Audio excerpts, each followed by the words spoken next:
Okay, welcome back to the channel. Welcome back. So look, the Johnny Fisher debate, right? Johnny Fisher's an up and coming heavyweight in the UK. Fights under Matchroom with Eddie Hearn. He's got a massive following from Romford, nicknamed the Romford Bull. Bosh! Yeah, he's got his dad Johnny Fisher, who's making big waves in the sport of boxing.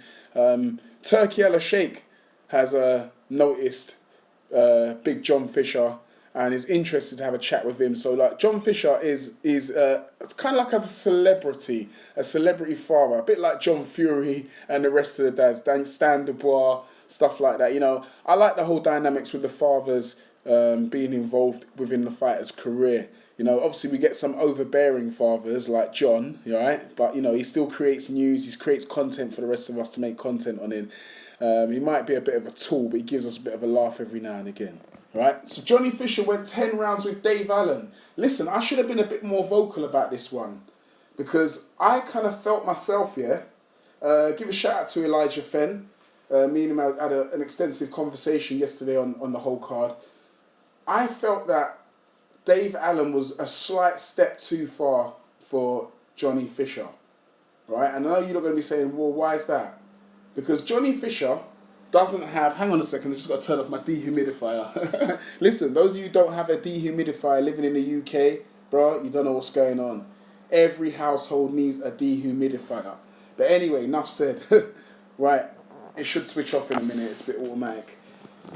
So look, Johnny Fisher, Dave Allen, I felt like it was a bit too early for John. Because Dave Allen has been in the ring with some seasoned veterans.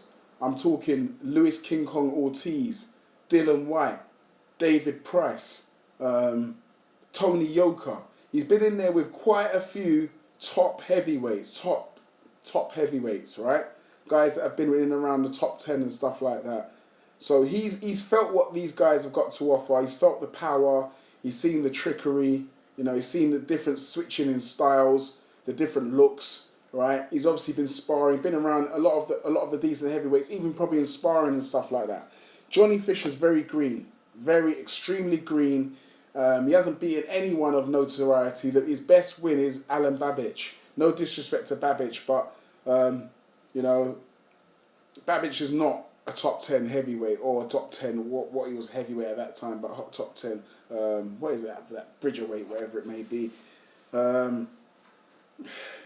So look, Johnny Fisher, I felt like he needed a bit more experience, just a few more journeymen for him to knock over, and just maybe slightly up the level every little bit, you know, just up it a little bit, you know, get some of those dangerous journeymen in. But I felt like Dave Allen was just a bit too early for him, you know. And Dave Allen was up for it, and I should have made myself a bit more vocal. I haven't been making videos on the channel recently, not too many. But I was thinking this might be a bit of a banana skin for Johnny Fisher. And if we assess the fight now, the first 4 rounds I'm going to give straight to Johnny Fisher. First 4 rounds. The 5th round for me went to Dave Allen, right?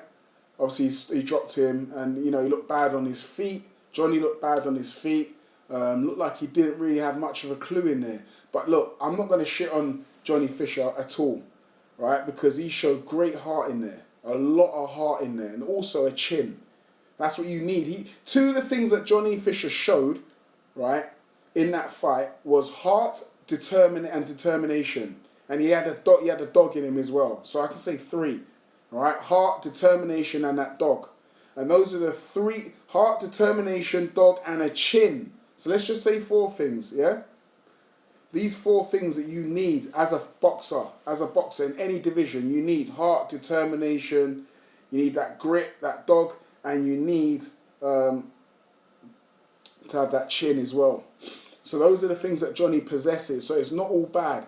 What he does need to fix up on is his defense, right, as a fighter, footwork, his movement approach, you know, angling. There are a few things, but all these things that I'm mentioning, they can be taught. You can't teach heart. You can't teach a chin. You can't teach determination and grit. These are the things you cannot teach. They need to be naturally embedded into a fighter. And then you take that man and you turn him into a fighter by giving him the skills that he needs to go through that heavyweight division. right? So you've got to start somewhere on a lower skill level. Johnny looked like he was a bit lost, didn't know what to do, where Dave Allen's been there before, been there, done that. He knows what to do in certain situations, right? Johnny tried to blast Dave Allen out early, and Dave kept his guard up. Johnny tried to blast through the guard, and it didn't work, right? The walls of Jericho held firm, right? So Dave Allen's high guard was holding firm. Johnny was targeting the body every now and again, which was a good thing, but then he stopped. And that's where he went wrong for me.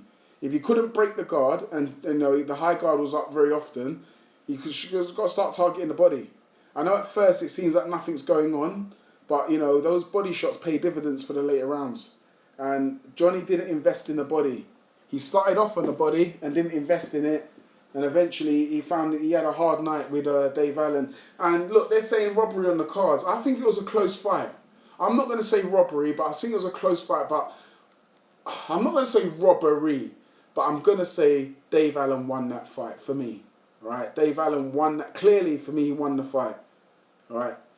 It weren't a one-sided robbery. Listen, Johnny Fisher did all right, but he's got to work on a few things now. A lot of people are calling for him to have to bring in a new trainer. No disrespect to Mark Tibbs, he's an excellent trainer, but sometimes two people are not gelling, or it's just the way it is. Just like styles make fights. A trainer and a fighter need to gel. You might get a good trainer and a good fighter, but they just don't gel, right? I'm not saying this is in this case, but I'm just saying at 25 years old, maybe Johnny should go somewhere else, no hard feelings, and try and maybe the methods of teaching from another trainer could sink in with him better than Mark Tibbs. I'm not saying Mark Tibbs has done bad, but Johnny's defense looked back terrible and looked like he didn't know what he was doing. There was no double jab. He kept on throwing a 1-2 with nothing on the end of it. No. I wanted to see him throw a 1-2-3 or 1-2-4. You know what I mean? Something like that. 1-2-1. He wasn't throwing in threes. He was throwing in twos. When he actually did throw in the 3 combination, he actually landed. So I was thought, yeah, come on, we'll see more of that. Throw in a 3 combination. If you can't break the guard, go for the body. You've got to variate your punches. Don't burn yourself out, because I felt like he did that in the first 2 rounds. He burnt himself out trying to knock Dave Allen out. It didn't work. Dave Allen's got a good chin. All right? So anyway, look. Johnny Fisher, it's not the end of the world for him. I think we need to build him up slowly. They're talking about a rematch. I'd be very careful and cautious of a rematch. If they do take a rematch, they've got to sit down carefully and plan that fight. Let's look at a few of Dave Allen's fights. I've seen Dave Allen a few times, but I'd like to study him a bit more if I was personally, before I can say anything on this channel. But study his weaknesses and see if we can exploit those weaknesses, and we can patch over our glaring weaknesses and stuff like that. But yeah, a rematch, I don't know. Johnny Fisher, does he have a bright future? Maybe he can go off to a few different trainers. There are a few trainers. I'd like to see him go over to Don Charles, right? Go over with Don Charles, where Daniel Dubois is. I think Tony Yoka's over there as well. He can get some good work over there, possibly. I was talking about Derek James, but Derek James is over in the States. I've been a big critic of Derek James in the past, but I have to eat my words, man. When I look at the Derek James, the Anthony Joshua that was under Derek James was far more defensively responsible than the Anthony Joshua we see with Ben Davison. Also, the Ryan Garcia win over Devin Haney, man, I've got to give a lot of that credit to Derek James. I can't see Johnny Fisher going over to the States, Texas, to tell you the truth, even though it's not far-fetched, but I can't see it. But anyway, Johnny Fisher, I don't know, man. Maybe we can slowly build up this guy. Don't rush him.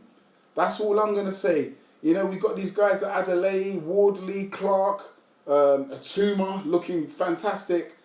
Don't be quick to match him up with these guys. I'm not talking about Duck, but let's try and build him until he's actually, we think, look, he's not going to get any better now. He's going to have to take on these guys. That's when we need to match him up, right? Don't overcook him, but don't sell him on. Don't throw him under the bus too early. Yeah. Let's just get him where we think, so right, he's ready now, he's on form, he's doing well, he's had a few good wins. He ain't going to get no better than this. I think this is the time to cash him in and start to take on some of these big guns, and maybe go for the weaker one first, try and get a good win over him. And then you never know, Johnny might improve with the experience of beating some bigger guys, bigger names. But anyway, look, I'm rambling on. Enough said. Do us a favour, smash the like button, hit the bell for notifications to get all the new latest videos.